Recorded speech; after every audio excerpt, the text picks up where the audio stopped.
Hello and welcome to another gameplay review on the Virkayu gameplay channel, and in this one we have REK'SAI Jungle rocking a Conqueror rune set in a game that's going to showcase why more of you should be playing the champion and why people kind of moved on and forgot about her a little bit. I don't know why that is. We went from basically years of farming meta and sequencing meta whereby, you know, ganking junglers just didn't work, and yet REK'SAI was always there, high play rate, high win rate, very, very strong and potent for those high elo junglers, and all of a sudden this season we're going, yeah, no, I don't want to use her anymore. Play rate's dropped down, win rate is still good. Why? But also why it should not be. Obviously, ZydoGG will have the live companion REK'SAI guide should you need some guidance in your adventures of tunneling. And don't forget, we have a Yuumi against us here, not on our team. Goes to Academy Bootcamp with myself and Coach Kybit end of January, hopefully to get you ready to climb faster than ever, because we have 2 seasons now, actually, which is why REK'SAI is a very good pick. And I do think people should not sleep on it. Now, obviously, the Red Raptors Krug clear is a good old staple from Season 9, when most of us were doing that exact clear into the bottom lane because we didn't really care about blue side camps, because blue side didn't even give us level 3, but this kind of pressure, I think it's incredible how frequently, as you see that the flash, W, animation cancel on the auto attack, then into your Q, and obviously you want to get as much fury as possible so that you can stack for that true damage fight. And of course we do end up killing the Yuumi, and the Virkayu is going to show up here with 12 CS plus a red buff, so you're going probably Red Raptors Grom, but could be a red side rotational. Not entirely sure at this point. You do not have 100% knowledge because obviously in these elos, like right here we can see he did red side quadrant and rotated over, but it wouldn't surprise me if someone did a Red Raptors Grump, even though that does take a lot less time. In a lower elo game you can expect the clears not to be effective. So all we know that 3 camps were taken, he took his red buff, he goes for the flash W, which is mighty strange, trying to get the kill. Very, very greedy actually. He should have just fallen back and used that tempo to go to the mid lane. But again, Syndra's a bit of an issue with the scat of the week, but this is what REK'SAI is looking to do. And in this meta, we talk a lot about, you know, getting on the map as much as possible and, you know, sequencing efficiently and at least keeping up with the farming tempo of the map. But no one's really talking about like Karthus AFK farming metas, right? You're still looking to do stuff. And obviously here we have the Syndra moving on up, warding the Raptor Pit, which is nice. It gives us a little bit of information. When the Raptor Pit respawns, and Virkayu does actually end up going for the crab into the mid lane gank here, a little bit of a lazy back. She's going to be forced to flash here. Although she actually chooses not to and decides to go, oh, she should have used it initially, but it's fine, doesn't really matter, she gets a return kill. That's okay, unfortunately, Virkayu getting the assist is what it is. But this Raptor respawn will tell us what his clear was if we didn't know or didn't have exact vision of that earlier. Because if the Raptor camp spawns at your 415, 416, 417, we know we went red into the Raptors, and if it spawns at your 438, 440-ish, 445, if someone's really slow, then you know he did red Krug's Raptors. So obviously here, 431, there you go, that is spawn. This looks like it's going to be about a 441 spawn. So again, now we know that his Grump is up, his Wolves are up, and his Blue is up. So upon this reset here, he's going to go down to the blue side. This means that I can take this outside in rule Scuttle Crab. I can fall back to my blue side. I could go top lane for a gank. Maybe we should have done that considering we have long swords. But at the same time, it's a Draven. He's Giga strong, he has a Serrated Dirk, he's 3-0-0, it's a losing lane, it's a crashing wave, it sounds like stuff I don't really want to do unless he pushes up with a lot more room. But even then, you're looking at the REK'SAI here, no flash, uses the E to go for the wall. Yeah, the turn, like you have to get the angle onto the Draven, and even then it's a bit risky because level 6, 5 minutes is the new meta for level 6 should a lane be played properly. Now obviously that could be delayed to 5:30, but that changes what it used to be, which was of course the 5:30 marker in season 12 and before. The buff to experience and the solo lanes have done this, and we're going to go and clear that vision there. Now we know the Virkayu at this particular moment isn't quite in the picture, but we saw him show up briefly in the minimap. You got to make sure you're keeping track of those things. There we go, here he is again.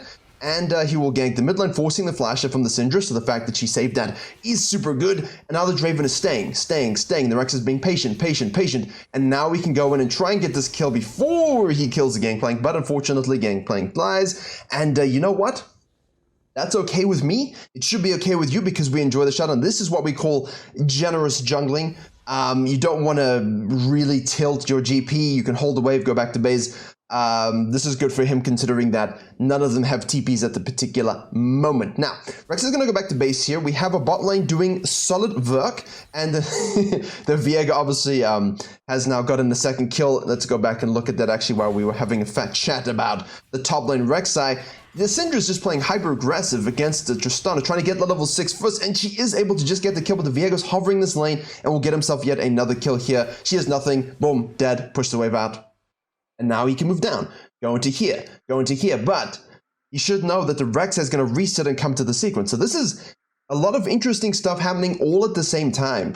Twitch.tv for Twitch.tv question marks for the REK'SAI. I will leave the match history in the description so you can click that link and then copy that into your Twitch tab. Yeah, sounds good? Okay, good. Now the REK'SAI is actually not going to go to the bottom side here. Basically says, you know what, I'm going to go for the top wolf camp secure to make sure I get that. And you can always go down to the bottom side here. We have the Scuttle Crab on the outside in rule spawning. We have the red buff spawning, but he's deciding, actually, she's deciding, excuse me, to actually go back to the top side here without level 6. What do we think about that, ladies and gentlemen? I feel like we're giving up too much because we saw the Viego. We know he's most likely going into our jungle to take our camps. We saw this movement from the mid lane. Could we just still collapse on him and shadow the mid lane? Or, sorry, excuse me, shadow the bot lane? I think that was the better play for us to actually go ahead and do, but at the same time, mind reading isn't always the thing, and Viego gets 2 kills. And now we at least know we have some counter jungle availabilities. And when top laners are taking Krugs and things like this, or you're not timing the Krugs, you can end up having dead time here. So here we have the Krugs respawning, we have that timer now, we know it should be up. But this for me was an inefficient pathing mechanism as Viego again shows bottom lane here. You got to track the cash money respawn because 1600 in pocket here. I understand this is where REK'SAI creates issues, but if you're tracking what I'm tracking, and again, it wasn't or isn't such a difficult thing to track, you'd be in a fine position to kind of counter gank the bottom lane. Although, you know, snowballing the winning lane, as it were, is a concept, but is this the winning lane? We have the Viego going in on the Jhin here. We're going to cheese and just kill the Draven. I think that's obviously all you can do in this particular scenario. And Viego bites off more than he can chew and then dies for it. Yeah, this is definitely a bit of a back and forth, isn't it? So, to recap a little bit, we saw the Viego here, we saw the shadow down, we anticipated maybe he's taking my stuff to Rex. I said, I'm going to go for the wolves and just wait top lane. I don't like that waste of time. We know that the bot lane's pushed up. We know that he could use that for a ganking angle. Can I still maybe collapse on this, make a play, or at least counter gank bottom lane, and then use that translation of dead space and dead time to take some of his blue side quadrant or take a dragon? All good things. And obviously you would have noticed, you know, like he didn't take the Raptor camp, he didn't take the red camp, he just took Krugs, and then he went bot lane. So keep tracking your CSing, and obviously given that we made that misdecision, it's okay now because now we can just cheese and kill the top lane 1,000 times. But at the same time, you know, it's not really going to give you the bestest chance of success when your laner is the one that's actually not doing so good. So we're going to hit the Prey Seek and then ult. Again, not the way to do things. And then the Gangplank is, you know, just going to vibe from this. And we're going to go back to base. We have here the Tremor Sense just went off. So we should be watching as we're going back to base. But this is why REK'SAI isn't played now. Don't worry. This is a good REK'SAI player. It took me a while to find actual good REK'SAI KDAs. But at the same time, I understand this is why people don't want to play the champion. Because it creates this, well, if I make this mistake, am I screwed? No, you're not. I will show you.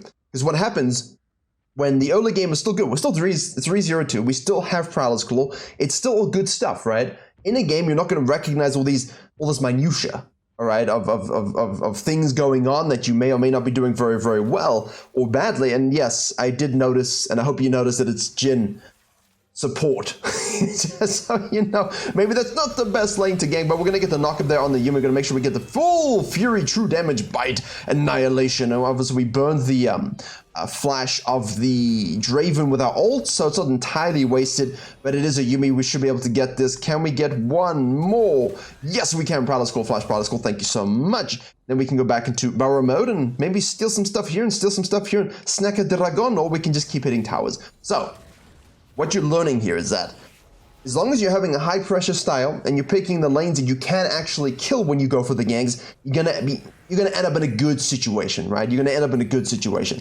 There is optimal pathing and decisions that you can make, but at the same time, don't sweat it too much if you move to the wrong side of the map. There's always an equal and opposite play for REK'SAI. You can make a Herald and they take a Dragon. We're gonna hit that Prey Seeker and go for that ult. We're gonna burn the Zary's flash, but Yumi's up again. Hold your ult a little bit. Like, I understand the need for REK'SAI killings, but I'm not always a huge fan of using it necessarily for flashes.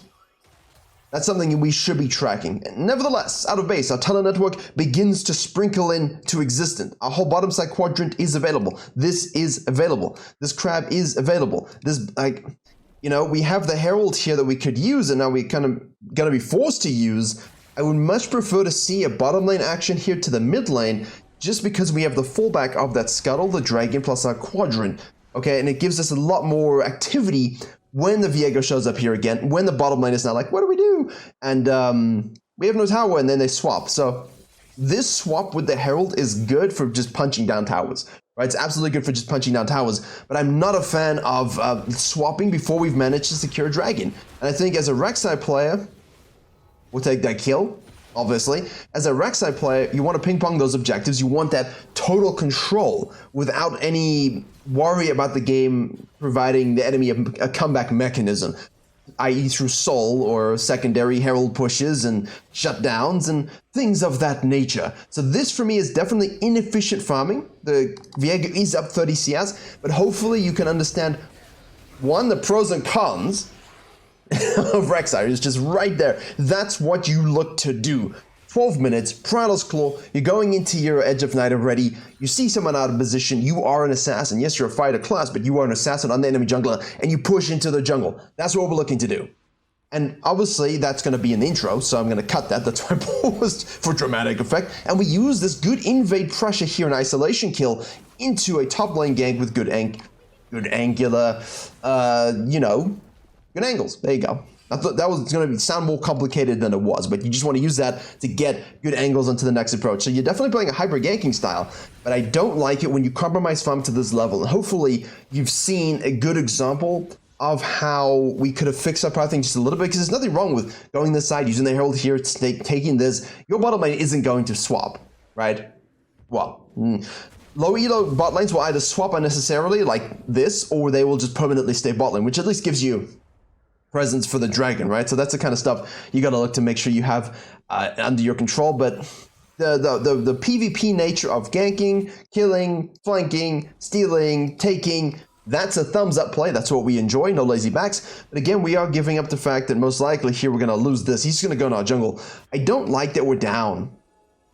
I mean, we're down 20 CS now, but I don't like that we were down 30 CS. We got the kill, which allowed us to get back into it a little bit, but it's not something that I'm a very big fan of. You know, if I find I'm 20 to 30 CS down, for me, I am playing badly, because my experience maximization, my farming, my sequencing, my cadence, my quadrants, there's something wrong, and that offends, I offend myself. And on the main channel, I just discussed all of these kinds of principles. How do I VOD review impartially? How do I actually set up myself for habits, good processes that allow me to kind of identify this throughout a season? So main channel for good stuff on how to climb. Good meaty stuff. Now we have a Tristana here, plus a Yumi, plus a Viego going in here. He's gonna not get the kill and such. Lands on the REK'SAI, says that's not where I wanted to end up. The REK'SAI says, well, can I knock you up? And he dies, which is good because it's Viego. And I know people don't like Viego, but Viego can work. Oh, he went Divine Sundra. Well, there you go. That's why it's not working. Yes. You can still go it, I know, but Kraken's your best 1v9 build, all right? Just make sure you're playing properly. And the Frostfire Blade is the Crossfire Blade, he rounded that corner with mean intentions, didn't he? Ooh, but no, do we want to take that? I want to wait till 11, I think. There's 2 ADCs against the REK'SAI, so yeah, Frostfire Blade is probably a good way for the Viego homies. There's 3 ADCs, a Yumi, and a Viego. So for REK'SAI, this is like, oh, this is assassination heaven. But for the mage, death, and for the REK'SAI, getting kited. So you wanted to make sure you're as strong as possible. Now in a game where you can't actually end up closing out, it's an equal game too. How do we navigate this sort of like mid to late game team fighting where normally, you know, you would say Rex is not that good, REK'SAI can't scale. REK'SAI scales if you are an expert of itemization, positioning, mechanics on the champion, and you're able to maximize what the map can give with you, which in this case we have not done in terms of our own farm, but we've at least taken his shit and we've taken the objectives shit. I'm going to take another shit over here, and we have the Tristana going on the top side. And I don't like the lack of focus on outside-in crabs. I don't like the lack of focus on going to the right side of the map. Too much kindness given to the Viego. Like, ooh, he's in my red side. Oh, well. He's going to go bot lane. Oh, well. You know, what could we have done about that other than wolves and just piss-chilling top lane? Sure, we got fed on the Draven, but it's still Draven. And he's still 6-3-0. So it's not like Your Gangplank has ran with this lead and has got 10 kills. No. No, he's 1-6-3. So that's how it be. Right, what are we going to do in this particular moment? Let's jump forward a second or two. We have now done a blue side quadrant. There we go, because I can see here on the timeline a little bit of a gap. So we do the blue side quadrant, we move to the mid lane now. Draven has once again pushed the GP out of his lane. The Aphelios is getting super, super low. We have the Viego in vision. We're going to chuck out a Prey Seeker. It's going to pray nothing. And the Tremorson shows us that the Viego is detaching. Gale Force is burned from the Yuumi Q. Disgusting champion even in the current form. And yes, we do have a Jhin support, but he is 4-4. And he's rushing this and this. So, you know, maybe this is something I'm unaware of. We have this vision here, so we see the Viego. We see the Tristan on the top side. This is why I like, let's watch that again for you guys, because this is why I like REK'SAI into ADC, specifically Tristanus, because you can interrupt the jump with your, we obviously have Flash Paralysis Claw as well. So let's watch this, here we go. We do the Paralysis Claw, we see the Tremor Sense, we hit it. We're gonna, the Paralysis Claw actually gets it just before she goes up, but we had Flash if we needed it as well. But that's why I like the Paralysis Claw on ADCs. Second Herald's secured. We're gonna activate that baby on the top side with our Syndra, who's a very order pushing mid laner, let me tell you that much. Mages, and I've played mid lane as well. And I did, yes, I used my Zyra and my Volkaz, so this was back in the day, when you could do those things and not be destroyed. You don't want to push up blindly against hypermobile comps, Yuumis or range comps, because you're just going to die a lot. And it doesn't feel good. You can just maintain your wave pressure a little bit better, and your kill threat is through strategic use of your spells rather than push. Because as you saw, the Viego killed her a lot, but he didn't really use his lead anywhere else. And the Rex was able to get the top lane, side lane pressure, and the Herald pressure, which is great. And we could have had more. So, 9-0-4, and again, all of this is said within the context of, if you go play REK'SAI now, could you do this and win? Yes. Could you, against a better jungler, also lose because of this? Yes. However, whichever situation you find yourself in, you can still carry games if you end up 9-0-4 with 160 CS at this point, or if you end up with like 5-0-4 and 125, 130 CS at this point. As long as you got the cash money gold, you can do stuff. Right. Ziri, Yuumi, pushes. We'll snack that, baby. And that was an over push by the enemy team. So I like Master Tier games. Because, yes, Master Tier is quote-unquote good for the general population, but when you compare it to Challenger, like there's a 1,000 LP gap, you know, you can definitely see relevant playstyles on this channel when we compare Challenger players to Master Tier players. When you compare yourself to this, you're like, oh, wait, my team does that. The enemy team does all of these things. They just do it with less mechanical impressiveness, you know? So can I go ahead and play like this REK'SAI and carry myself to Master Tier? Yes. Yes, you can. And REK'SAI is still good for that, because quadrant ganking is the good way to go. Should you need to full clear, you can do it. Can you do Red Raptors, Grump, and gank and then full back reverse clear? Yes, you can. Can you blue side quadrant and gank? That's a classic one. Wolves, Grump, blue, into this, into full down, into the side lane, into invade, and full back to your red. You can do that as well. Gangplank. Gangplank. What do you do when your top laner is 275 and trolling? You carry his ass. Does he deserve it? No. But do you deserve it? Yes. Yes. L'Oreal, but for junglers. That's an old ad campaign. I have no idea if they still do that, because who watches TV anymore? Well, I mean, sometimes for like the World Cup and stuff. Okay, that's a nice little, again, overcommit by the Zero Yuumi. Now you're basically saying, well, hey, the enemy team does that, or you're most likely going to be lying to yourself and saying, well, the enemy team never does that, but my ADC is bullshit, right? Both teams do it equally, but are you in a position to capitalize? If you're 12-0-4, 10-0-4, you can actually capitalize. Viego's case here, you decided to kill the Gangplank and then carry on farming. Why didn't you shadow this? Why didn't we look for those particular plays? They probably thought they were further behind than they were overall. Now we're going to go ahead and snack ourselves a juicy Baron. 20 minutes, 22-18, we're up 5, 6k, 7k gold, but we can always throw this lead, because remember, with a comp like this, it might seem a little griefy and trolly, but what happens is, you know, can anyone beat them 1v1? That's the first question. Can you do it, Gangplank? Come on. Finally, will you, human, activate the human.exe file? Come on, you can do it.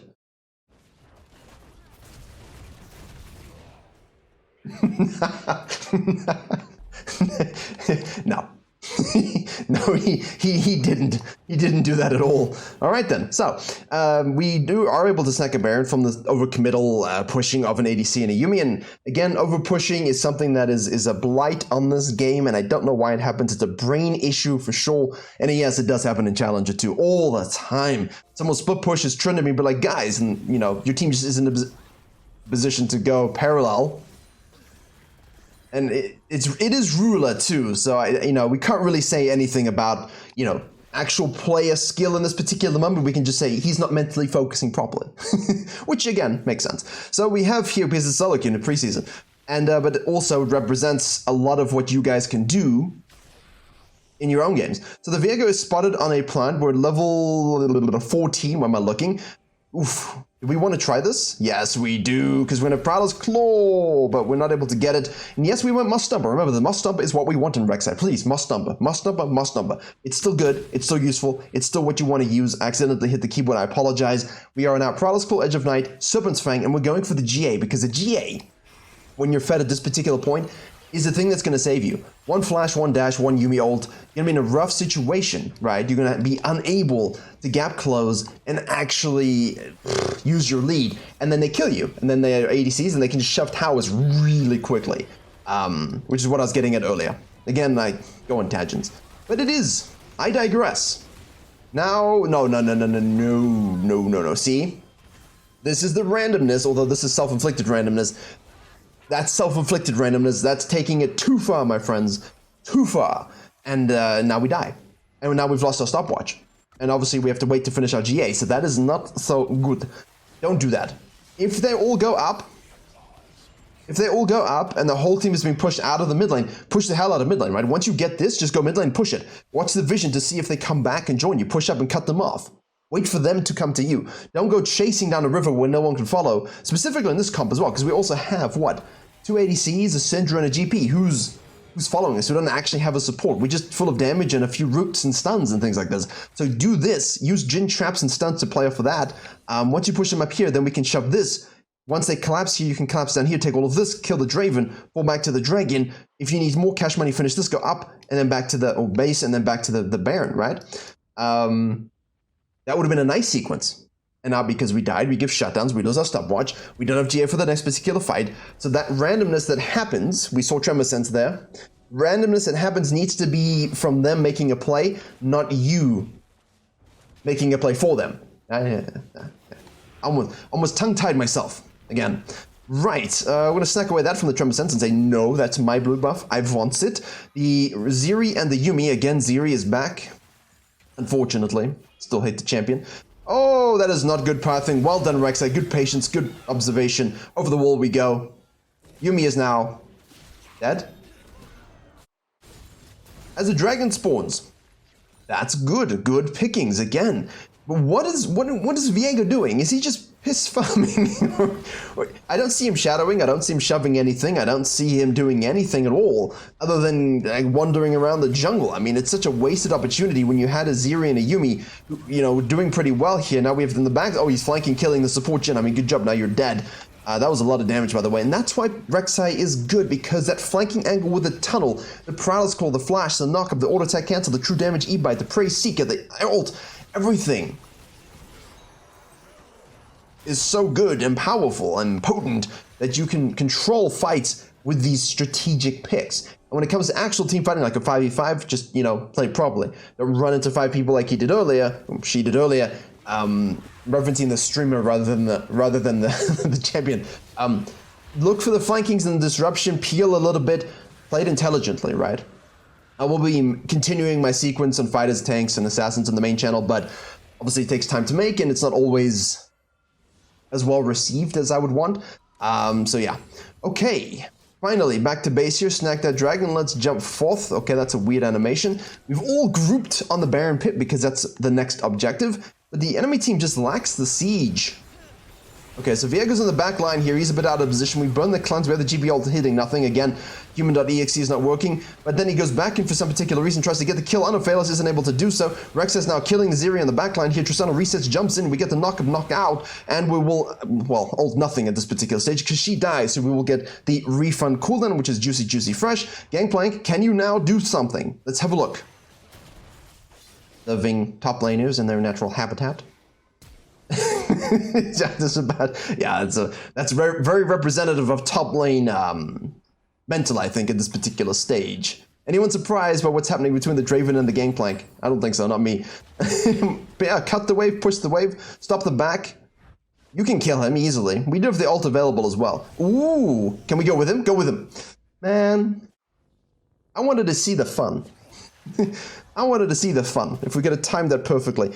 Oh well, is what it is. But that's a good example, again, of just split fights, right? That's what you're looking for. Split fights, split fights, split fights. Okay, out of base we go here. The next thing on the map is, of course, the Dragon.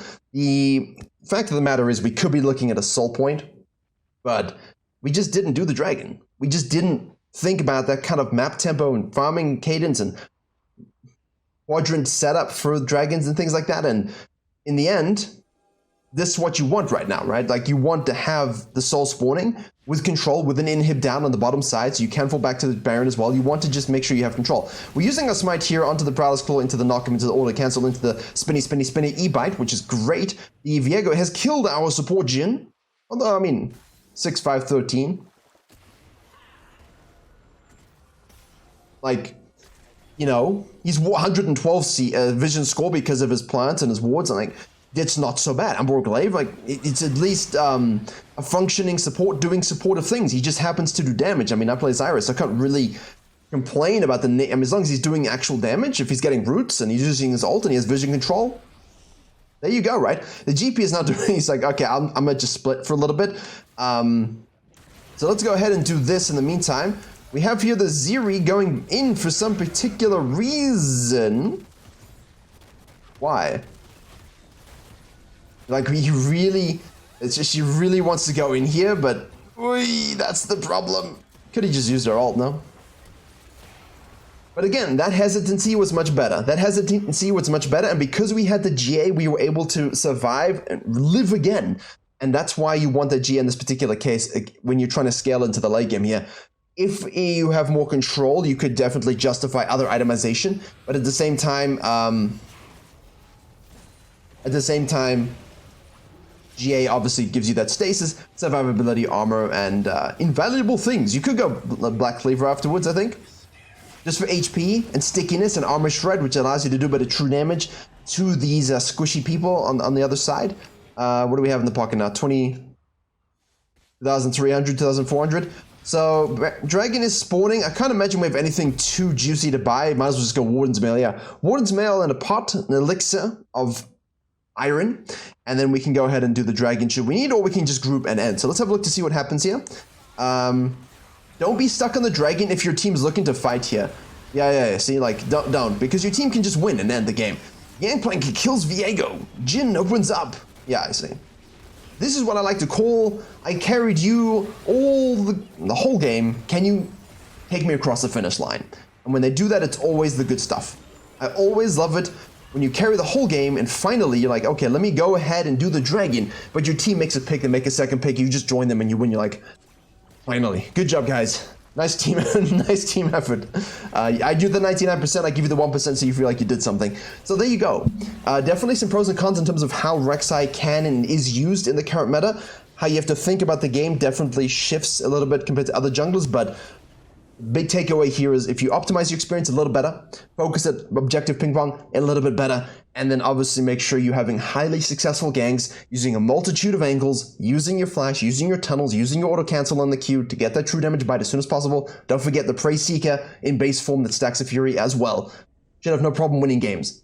Really strong champion, even if your early game isn't pristine and someone's out farming you, you don't really care always that much. You don't be down 30 CS, but you don't care as much as you would another champion, so there you go. Thank you very much for watching. Hope you enjoyed and learned something. Don't forget to like, comment, share, subscribe if you did. Main channel has some good juicy stuff for you, including shorts, so have a look at that. New website, virkayu.gg, with coaching coming very soon. And as always, I will see you all in the next tutorial.